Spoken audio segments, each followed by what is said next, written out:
ప్రభునందు అత్యంత ప్రియులైనటువంటి మా ప్రియులందరికీ ప్రభునామమున మీకు మా శుభవందనాలు తెలియజేస్తున్నాం.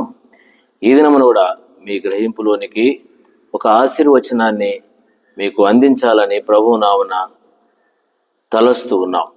ఆదికాండము 12వ అధ్యాయము మొదటి నుంచి కూడా చూస్తే ఇక్కడ ఆశీర్వాదం కనబడుతుంది. ఎవరిని అనంటే దేవుడు అబ్రాహామును పిలిచినాడు.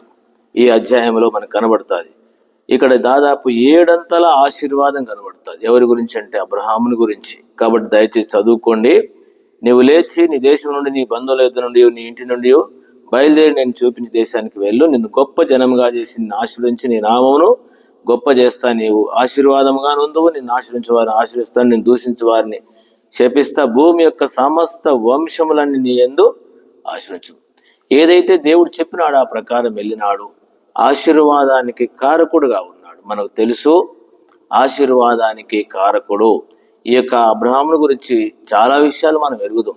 దేవుడు పిలువగానే వచ్చినాడు, దేవుని కొరకు ప్రత్యేకంగా జీవించినాడు. ఈరోజు ఆదాము ఏ విధంగా శరీర సంబంధంగా తండ్రి, అట్లే పోగొట్టుకున్నది నోహావు కూడా ఆ విధంగానే వచ్చినాడు. కానీ ఆదాము ఆత్మీయులందరికీ, ప్రపంచంలో ఆత్మీయులందరికీ తండ్రిగా మిగిలినాడు. కాబట్టి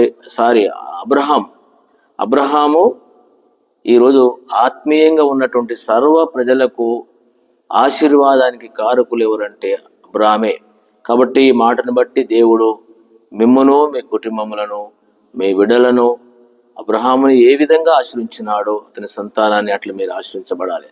అబ్రహాము ఏ విధంగా లోబడి దేవుని మాట ప్రకారం వచ్చి ఆశ్రయించబడ్డాడో మీరు, మీ కుటుంబాలు కూడా ఆ విధంగా లోకం నుంచి బయటకు వచ్చి ఆ నిజమైనటువంటి ఆశీర్వాదాలు పొందాలని దేవుని నామని మీకు మనవి చేస్తున్నాను. దేవుడు మిమ్మను, మీ కుటుంబమును, మీ పిల్లలను ఆశీర్వదించి దీవించి కాపాడునుగాక.